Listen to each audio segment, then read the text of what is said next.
Hey everyone, it's Jenna Melanson from Canadian Beats Media. I'm joined by Bella and Fernando from Toronto's The Manic Boys and Girls Club for our latest segment of 5Qs. Welcome to 5Qs, guys. Thank you so much. Thank you. So, Bella, first off, care to introduce the Manic Boys and Girls Club to our listeners? All right, listeners, we are the Manic Boys and Girls Club. I'm Bella, and my brother Fernando is the other half. And so yeah, it's a band that started with two of us. Now we have a bunch of friends that back us up. So we're on stage. It's usually about five of us, but we started the band. Okay, awesome. So, Fernando, you're about to unveil your single, Sorry. Yep. What inspired the song, and tell us a bit about the writing process behind the release. So, Sorry was a song that kind of like we had for quite a while in like the back of our minds. So it was like unfinished and just kind of like kicking around for a long time. So, it starts with this like simple idea, and then we kind of like forgot about this thing, and then whenever we revisit it, it's like, there's songs that kind of come together very fast and naturally, and then there's songs that we kind of like sit with for a long time. And there's my earbud. And uh uh this is one of those songs that took a little longer. So I feel like it was written from different perspectives and different kind of like, places in our lives. So for example, like halfway through, there's this massive kind of like tempo change. I'm sorry. There's this massive tempo change in the song. So we were a lot more like, it's an apology, right? This whole thing is like just like pouring with regret. So by when revisiting that same song, we kind of decided to like turn up the volume, speed it up just at the end, which may not make sense like musically or for radio or whatever, but we did this kind of like huge tempo change, and we were just like, let's look towards the future and work on ourselves, like make ourselves the best versions of ourselves now and moving forward. So yeah, that was like a very unclear answer, but that's kind of what inspired the song. Many different kind of like, I don't know, we probably sat with it for like a year or something. I don't know, it's like, quite a while, over a year probably. Have you ever watched The Internship? No, I don't think. Vince Vaughn and Owen Wilson, and they're trying to audition for a Google job, but they're at like the library, so there's all these people behind them, so they're like right up close, like, "Hi, how are you?" We're in a normally quiet place, but like out of nowhere, there was like a reunion, and people are like hugging and we're talking about this heartbreaking song. I'm so sorry. Subway's playing in the background. Oh God. Oh boy. So, Bella, as siblings, Yes. how does Yeah. your dynamic influence your music making process, and how do you collaborate and bring each of your individual strengths together to create your sound? We have to find out what our strengths are first. No, we definitely clash on some stuff, but knowing that our parents will scold us if we don't make up by by Sunday family day, we just figure it out. We know each other really well, obviously, so we grew up together, and so I think that there's no ego when you're dealing with your sibling, and so that makes it easy because sometimes people are afraid of hurting each other's feelings when they're trying to create art like together, and there's definitely no fear of hurting each other's feelings in this dynamic. But yeah, it's I think there's some difficulties to being that close and knowing exactly how to push each other's buttons to get under each other's skin, but in the end I think it's a really strong bond, and yeah, we always figure things out kind of fast. So, congratulations on winning Video of the Year at the International Portuguese Music Awards. Thank you. Fernando, how did it feel to receive such recognition for your work? I'll tell you how it felt to win the award. Right? Like we were told, we had like, keep your speech short, it's like it's recorded and televised or whatever. So I was like, all right, Bella, we win this thing. Whatever we do, it's like just you talk. Let's not do like back and forth on the mic and like kill time in between stuttering and all this stuff, right? Like zero speed bumps, go up. Like I'm cool with you just like taking it, you know, do your thing. So we win this thing, and we're just like, whoa. So we're walking up to the stage, and I just see Bella grab the mic, and she's like, I don't really know what to say, so I'm just gonna pass this on to my brother.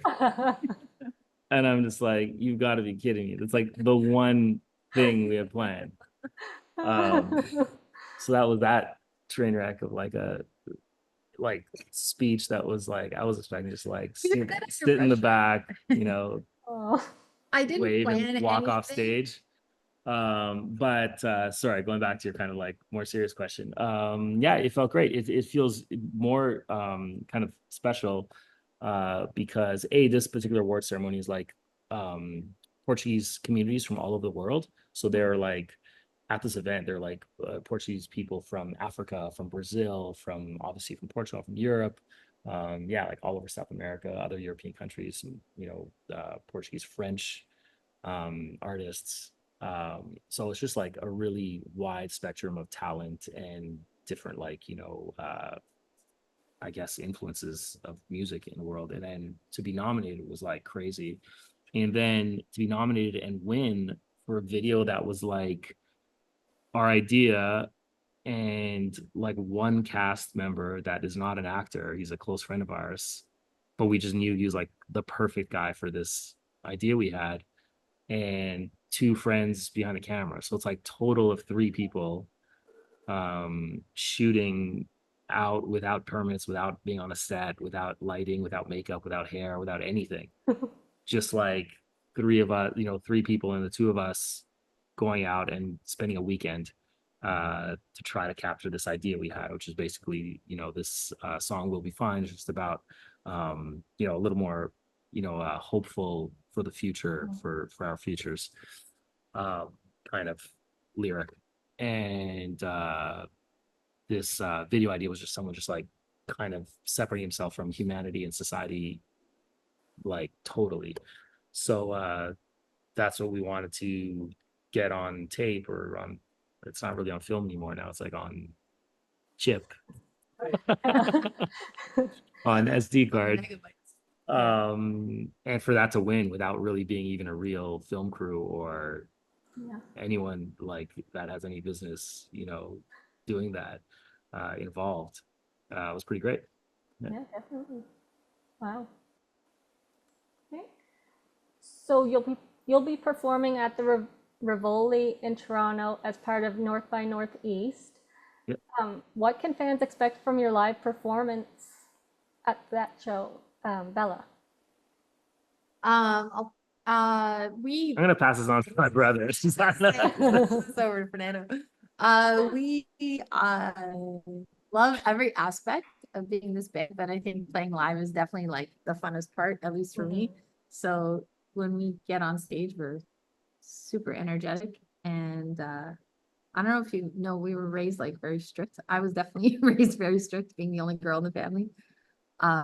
So my dream was to be allowed to join a band and be on stage. And I think I'm only allowed to be in the band because my brother's in it. But being on stage, you can kind of like let loose. It's like it's playtime. It's really cool. So we have a lot of fun with it. We like to get the audience involved in the live show so that it's a collaborative event. So I think it's gonna be a night to remember.